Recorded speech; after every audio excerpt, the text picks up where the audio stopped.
삼방야와 함께 보고 있습니다. 객승이 제 주지에 관한 질문으로 자연스럽게 넘어갔었어요. 제 질문을 받아주고 있는 천목, 준봉, 화상께 스님의 도는 온 세상에 널리 알려졌는데 어찌하여서 주지소임 맡아서 교화를 널리 펴지 않습니까?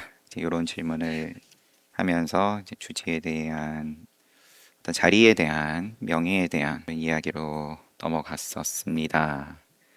이어졌던 질문이 저는 반평생 공적한 도량에서 수행했는데 명성과 영리의 감정이 쏠리고 있습니다. 여전히 생각이 글로 간다.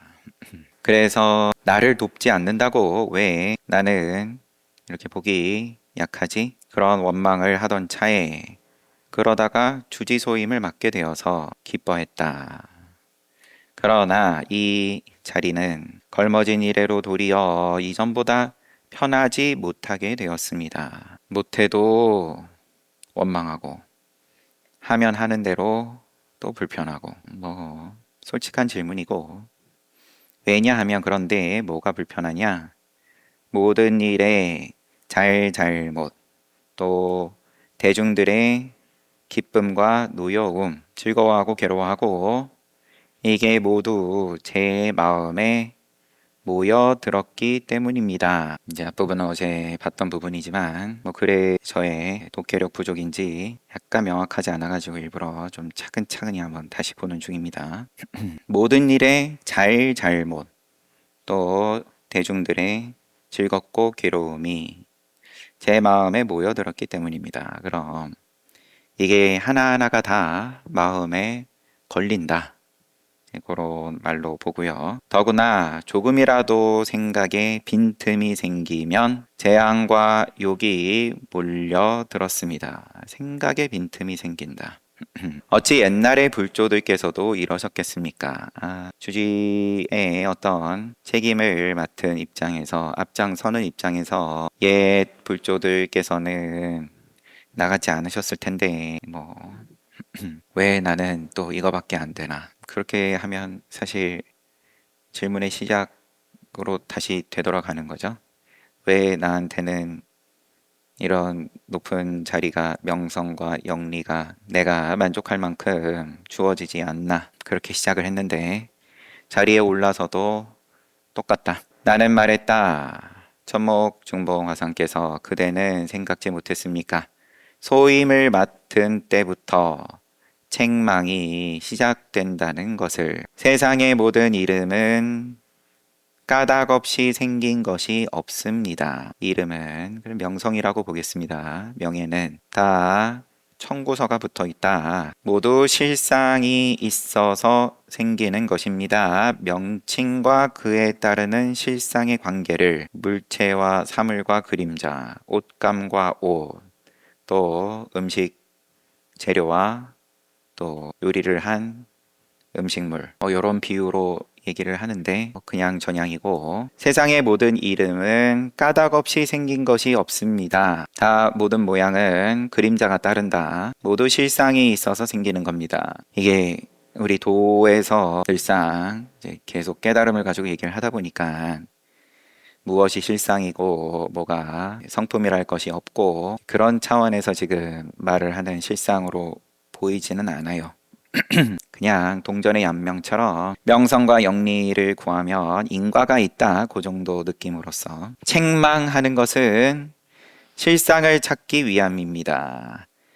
이것은 마치 그림자 말할 때 형체의 실체를 찾는 것과 같으며 마찬가지로 비유로 그래서 처음 주지라는 소임을 걸머질 때 우선 하는 것이 바른 씨앗을 지녀 법을 오래 머물게 하는 자세가 있는가 없는가 정인을 지녔냐 바른 원인을 지녔냐 원인이 바를 것 같으면 그러면은 청구서에 대해서 억울해하지 않는다 그런 자세가 없으면 본체를 떠나서 그림자만 쫓는 거고, 이렇게 되면 본질과 더더욱 멀어지고 대용은 더욱 어긋나고 반연이 많아질수록 깨달음의 정인은 더욱 없어집니다. 도대체 명예란 무엇이길래 이토록 숭상을 하는 것일까요?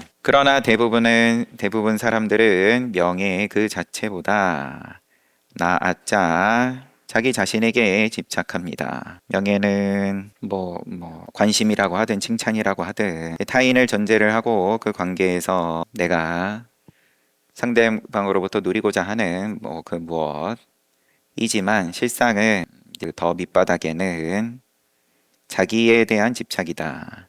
내가 있기 때문에 애견이 발생한다. 가래. 이 애견 중에 가장 심한 것이 명예욕이다. 욕망이 마음에 깊숙이 들어와 있을 때 아직 미미해서 거의 보이지 않습니다. 그러다 외연을 만나 바깥에 인연 만나면 그런 발동을 한다. 버튼 누르면 욕심이 움직이면 외연 만나서 그때는 그 힘이 강해졌다고 하든 그냥 본래 강했는데 드러났다고 하든 수만의 장정도 대적할 수 없고 수천의 성인이 있어도 제지하지 못합니다. 도끼와 톱으로 위협하고 뜨거운 가마솥에 형벌이 기다린다 해도 돌아볼 겨를이 없습니다. 눈에 안 보인다.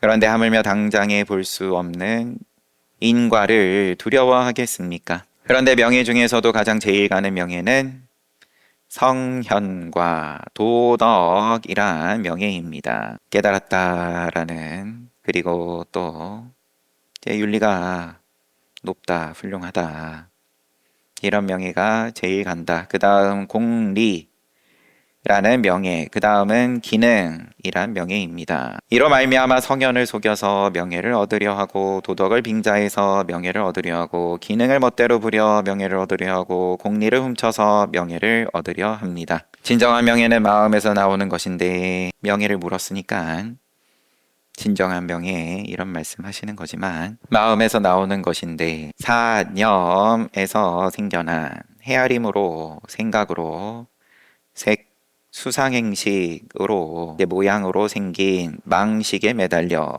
행동거지와 언어에 이르기까지 명예만 얻으려고 힘씁니다. 그러면서도 명예의 참된 본질에 대해서는 고개를 저으며 되돌아보려 하지 않습니다. 종일토록 바쁘게 애쓰지만 패가망신할 게 분명합니다. 반면 그러는 사람 중에 덜어는 보연이 맞아 구하는 것이 우연히 적중하여 훌륭한 명성을 죽은 뒤에까지 남기는 사람도 있습니다. 또 덜어 위인이 된다. 그러나 하루아침에 보연이 다 하면 그거는 흘러가는 인연이다. 보연이 다 하면 지난날의 명예는 오히려 치욕이 되고 맙니다. 지난날의 명예가 높았을수록 치욕 또한 더욱 심합니다. 본래 가난했으면 좀 더, 한 번 더 굶는다고 그냥 그러려니 할 수 있는 것도, 부자였다가 갑자기 굶어야 된다 그러면 못 견딘다. 그러므로 실속 없는 명예는 패배와 치욕을 가져올 뿐임을 알아야 합니다. 실속이 없는 명예다. 왜?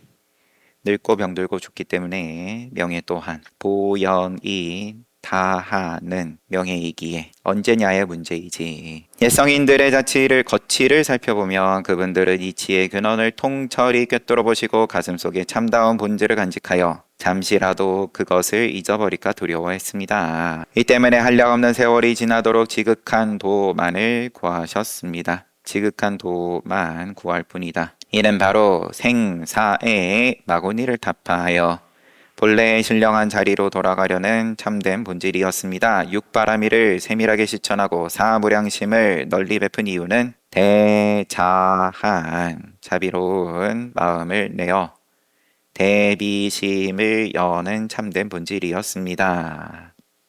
지극한 도의 입장에서 육바라밀이고 사무량심이고 할 때 그게 본질이다. 대자대비다. 부처님께서 300여 회 동안 반, 만, 편, 원, 반쪽이든 한쪽이든 가장자리든 아니면 가운데든 가르침을 설했던 것은 중생의 근기에 알맞게 병에 따라 치료하고 지도하는 참된 본질이었습니다. 후에 손수 한 송이 꽃을 들어 보이시고 의발을 가섭존자에게 부촉하셨습니다. 이것은 마음으로 마음을 인가하고 그릇으로 그릇을 전하는 참된 본질이었습니다. 본질을 벗어나지 않는 입장에서 생사의 마구니를 타파한 입장에서 신령한 자리에서 그런 자리에서 법회를 이렇게 하든 저렇게 하든 보시지개인욕 정진선정 받냐 바람이를 공덕을 쌓든 그러다가 또 꽃을 들어 보이고 그 가운데에서 부촉을 하든 이거는 다 마음으로 마음을 인가하는 참된 본질이었다. 이와 같이 백천의 훌륭한 수행 항하강의 모래만큼이나 많은 공덕 이것도 참된 깨우침의 자리 속에서 나오지 않는 것은 하나도 없습니다. 이를 말하여 순일 진실이라고 합니다. 안으로는 억지로 하는 인위적인 행위가 없고 밖으로는 명예를 사모하는 욕망이 없고 자기 자신을 뽐내지 않고 다른 사람을 의지하지 않는다. 용맹건장한 모습도 보이지 않고 다만 실제와 진실을 실천하는 올바른 생각만 당연하게 여기셨습니다. 그 성실한 행동이 구족 원만했기 때문에 조어사 천인조온 이제 부처님의 명호 조어장부 천인사 세조온 또 우담화 광명장 등과 같은 갖가지 아름다운 호칭과 갖가지 훌륭한 명예들을 기대 없이 기대 붙이지 않고 얻게 되었습니다. 만일 성인이 외적으로 명예를 흠모하는 마음이 털끝만큼이라도 있었다면 온갖 선행을 열심히 수행했어도 훌륭한 명성을 얻지 못했을 겁니다. 보연 따라 들어왔다가 빠져나갔다가 할 뿐이다. 그뿐만 아니라 도리어 허망을 쫓는다는 비난을 면치 못했을 것입니다. 옛사람들은 이처럼 참다운 본질이 없을까 근심했을 뿐 결코 명예를 얻지 못할까 근심하지 않았습니다. 그것은 참다운 실상이 명예를 부른다는 것을 알았기 때문입니다. 다 부수입이다. 그러므로 천하고금의 참다운 실상도 없으면서 깨달음 없이 명예를 얻은 경우는 없었습니다. 깨달음 없이 얼마든지 명성이 드높을 수 있지만 그거는 또 인연 닿으면 흩어지는 거고 후 불면 날아가는 거고 그거 말고 명예가 있다. 이른바 주지라는 소임의 참다운 본질은 무엇일까요? 멀리는 선불의 가르침을 받고 앞선 부처님의 가르침을 이어받고 가까이는 조사들의 교와 방편을 지녔고 안으로는 자기의 진성을 간직했고 밖으로는 인간과 천상이 의지할 믿음을 일으킬 수 있는 사람이어야 합니다. 청명하다고 해서 되는 것도 아니고 어리석다고 해서 안 되는 것도 아닙니다. 또한 순종한다고 해서 사랑하지도 않고 자기 뜻을 거역한다고 해서 미워하지도 않고 모든 만물을 평등하게 자비로서 대해야 합니다. 이것이 이른바 부처님을 대신해서 교화를 드날리고 높은 자리에서 스승의 대접을 받을 수 있는 참된 실상입니다. 능력이 미치지 못하면 직위에서 물러나 수행을 할지언정 구차하게 머물러서는 안 됩니다. 혹 조금이라도 수단을 써서 참된 실상을 흉내내려 한다면 밝은 대낮의 반딧불처럼 전혀 도움이 안 될 것입니다. 성인께서는 참된 실상만을 실천해야 된다는 것을 아셨습니다. 참된 실상을 실천하는 것 외에 다시 무슨 명예를 생각하셨겠습니까?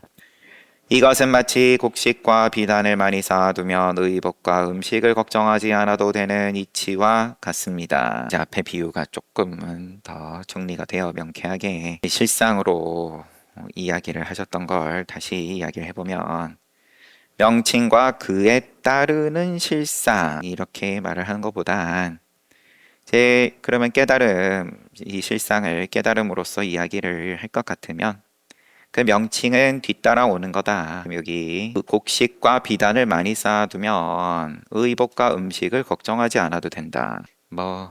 그렇게 확 와닿는 비유인지는 여튼 간에 충림이 생긴 이래로 주지라는 소임에 대한 아름다운 명예는 마치 허공에 걸린 관역과도 같았습니다. 총명하고 재능 있는 사람들이 필설과 변론의 날카로운 화살을 그 관역에 쏘아댈 적에도 모두 참된 실상은 돌아보지 않았습니다. 그러고서는 관역을 적중시켰다고 했으나 어찌 그렇다고 하겠습니까? 교화가 잘 되고 못 되고 법도가 제대로 서고 못 서고 하는 원인은 주지 자리를 탐내는 명예 때문이냐? 아니면 주지의 본래 임무이겠습니까? 모두가 본래 임무를 얼마나 잘 수행했느냐에 달려 있습니다. 그러니까 당신이 지금 하는 질문, 객승이 저는 반평생 도량에서 수행을 했는데 여전히 명성과 영리에 마음이 가고 솔직하게 이제 그래서 그게 충족되지 않는 것에 대해서 원망심이 있었다가 그러다가 기회가 또 주어졌고 그렇지만 이전보다도 편안하지 못하고 이런 거를 묻고 그러니까 주지 자리를 탐내는 명예를 너가 지금 시비를 하는 것은 맞지 않다. 너가 명성과 영리의 감정을 쏠린 걸 지금 자책을 하는 게 맞지 않다. 수행으로서 자책을 하고 안 하고 상관이 없다. 본래 임무를 주지의 본래 임무다. 간단하게 그냥 깨달음을 구하냐. 어차피 몸이 있는 이상 그러면은 색수상 행식은 늘 알아서 그렇게 돌아가는 거고. 이어서 또 묻기를 객승이 질문했다. 그러면 후진 교화를 맡아야 합니까? 맡지 말아야 합니까? 그러면이 왜 붙었을까요? 스스로 그러면 지극한 도만 구할 뿐이다. 이렇게 쭉 답변을 하신 거니까 그러면은 나의 수행만 오로지 힘쓸 것 같으면 후진 교화는 아니면 중생구제는 그거는 어떻게 되는 거죠? 4대 지수화풍 4대 육신 껍데기를 3개의 바다 가운데 띄었으니 욕계 색계 무색계에 윤회하는 세상에 띄웠으니 늙고 병들고 죽는 데다가 너가 이미 발을 담궜으니 이것은 마치 드넓은 바다에 떠도는 한 알의 좁쌀 과도 같습니다. 그러므로 재빨리 나아가고 용맹하게 물러나는 일을 매일 10,000회씩 한다 해도 무슨 소용이 있겠습니까? 재빨리 나아가고 용맹하게 물러나는 일 10,000번 했다. 그래도 여전히 바다 가운데인데 참으로 좋아하고 싫어하는 감정이 일정하지 않아서 공직에 나아가도 시비거리가 되고 물러나도 시비거리가 됩니다. 그러면 이제 질문을 조금 더 다듬어 보면 그러면 제가 주지 그냥 그만두고 말씀드리니까 참으로 그렇게 해야겠네요. 그럼 지금 맡은 소임은 그냥 그만두고 저도 오직 수행을 위해서 물러나가지고 숨겨서 드러내지 않고 그러고 보내야 맞는 겁니까? 이제 이렇게 물은 셈이죠. 그랬더니 참으로 좋아하고 싫어하는 감정이 일정하지 않아서 공직에 나아가도 시비, 물러나도 시비. 사람들은 긴 안목으로 지극한 이치를 살펴보지 못하고 걸핏하면 시비에 미혹되어 생각나는 대로 일진일퇴할 뿐 전혀 줏대가 없습니다. 그러나 성현은 그렇지 않으셨습니다. 나아가면 반드시 바른 도를 펴서 사람들을 구제할 것을 생각했으며 물러나도 여전히 바른 도를 펴서 자신의 잘못을 보완할 것을 생각하셨습니다. 이렇게 진퇴를 하는 동안 수백 번 좌절해도 호연한 기상으로 근심이라곤 전혀 없으셨습니다. 어찌 도의 근본 자리를 깨닫지 못한 자들과 비교할 수 있겠습니까? 혹 영화를 누리고 총애를 얻으려고 자기 한 몸을 위해 부와 명예를 위해 이를 꾸미는 자들은 나아갔다 하면 갖가지 업을 짓고 물러났다 하면 속이 상해서 걸핏하면 시비가 분분하니 인과가 뚜렷하여 그 과보를 피할 수가 없습니다. 도인이라면 어찌 나아가고 물러나는 일을 조심하지 않겠습니까? 답변은 이렇게 끝났고 나아가든 물러나든 후진 교화를 하든 하지 말든 하고 말고가 중요한 게 아니다. 바른 도를 펴냐의 문제다. 나아가면 나아간 대로 바른 도를 펴고 물러나도 바른 도를 편다. 너의 질문에 여전히 도의 근본 자리를 깨닫지 못하는 자들과 비교하는 그런 말에, 시비하는 말에, 나아가도 시비, 물러나도 시비, 다른 사람이 아니라 내 안에서 일어나는 것부터 이미 걸핏하면 시비가 분분하니 과보를 피할 수가 없다. 나아갈 것인가 물러날 것인가, 그게 중요한 게 아니다. 내가 나아가라 해도 너는 시비할 거고 물러나라 해도 시비할 거고. 객승이 질문했다. 공과 사는 서로 반대되는 것입니다. 사는 알겠습니다만 공의 의미는 어떤 것인지요? 사를 알면 당연히 공도 알겠지만 개념으로 안다는 말이겠죠. 나는 말했다. 내가 뭐 대단한 사람이기에 감히 그것을 논하겠습니까? 다만 옛사람들에게 들은 바로는 공이란 바로 불조성현의 본심입니다. 모양이면 이미 다 사다 삼라만상이 통째로 사이거나 내지는 부처의 입장에선 통째로 또 공이다. 지극히 위대하고 지극히 맑아 늠름하게 홀로 서서 천지로도 그것을 가릴 수 없고 귀신도 엿볼 수 없습니다. 더 간단히 말하면 공에는 지공이 있고 대공이 있고 소공이 있습니다. 세 개로 말씀하시는 거 좋아해요. 전 목수님. 지극한 공, 큰 공, 작은 공, 공사할 때의 공. 지공은 도이고 대공은 교이고 소공은 행정을 잘하는 것입니다.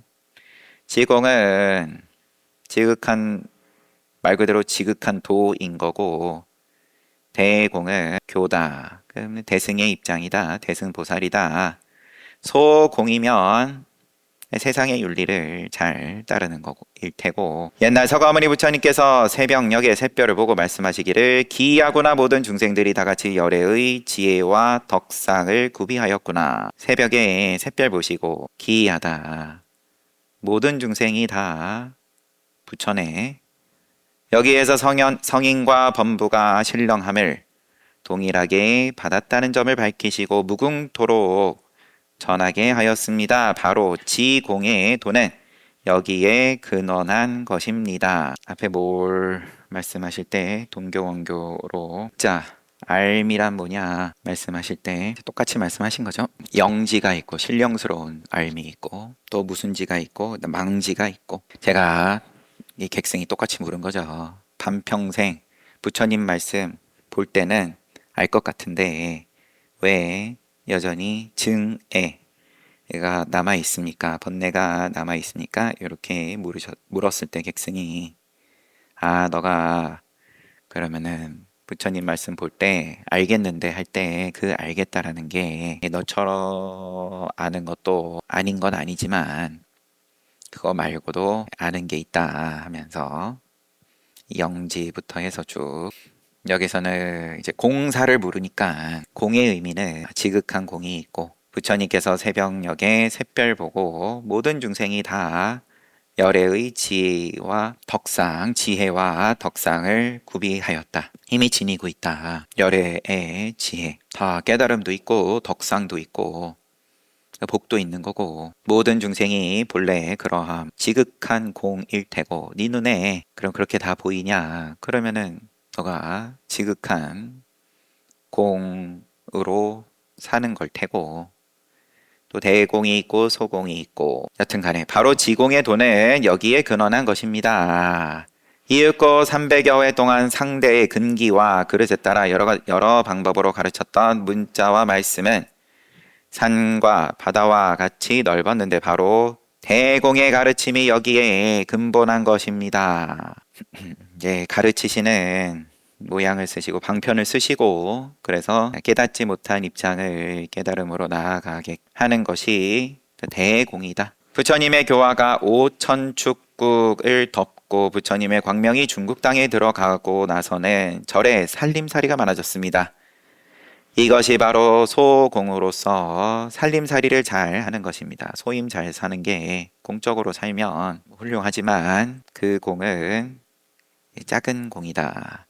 도가 아니면 교를 드러낼 수 없고, 교가 아니면 살림살이를 잘 할 수 없고, 또 살림살이를 잘 못하고서는 도를 널리 전할 수 없습니다. 구분해서 이야기를 했지만 정말로 그러면 방편을 잘 쓰려 그러면 지공 깨달음이 있어야 되고 또 방편이 있을 때 살림살이도 잘 한다.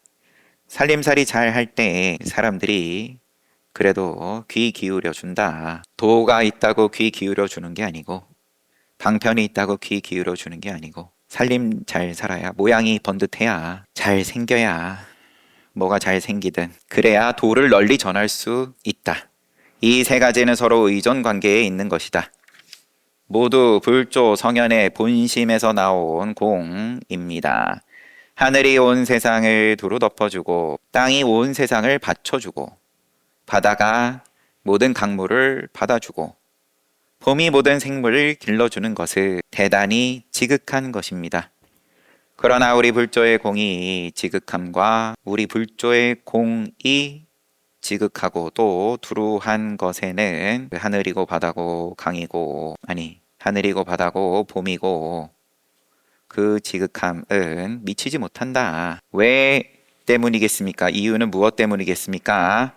불조의 도를 말하자면 원만함은 3개를 싸고도 남고 6개, 3개, 무색개를 다 감싸주고 헌출함은 10허를 관철합니다. 시방의 허공을 다 관철한다.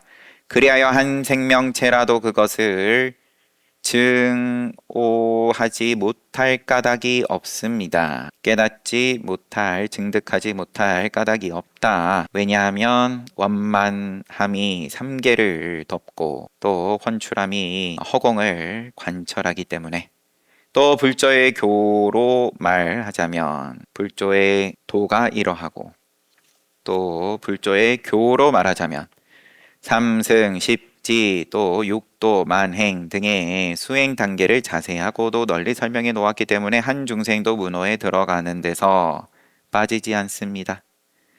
살림살이 잘하는 것으로 말하자면 높고 큰 정각을 만들어 강당과 실내를 꾸며놓고 한 그릇에 밥을 먹을 때도 반드시 종과 북을 울려 저승과 이승의 중생들을 경책하여 은택을 고르게 베풀고 덮었기 때문입니다. 다 먹인다.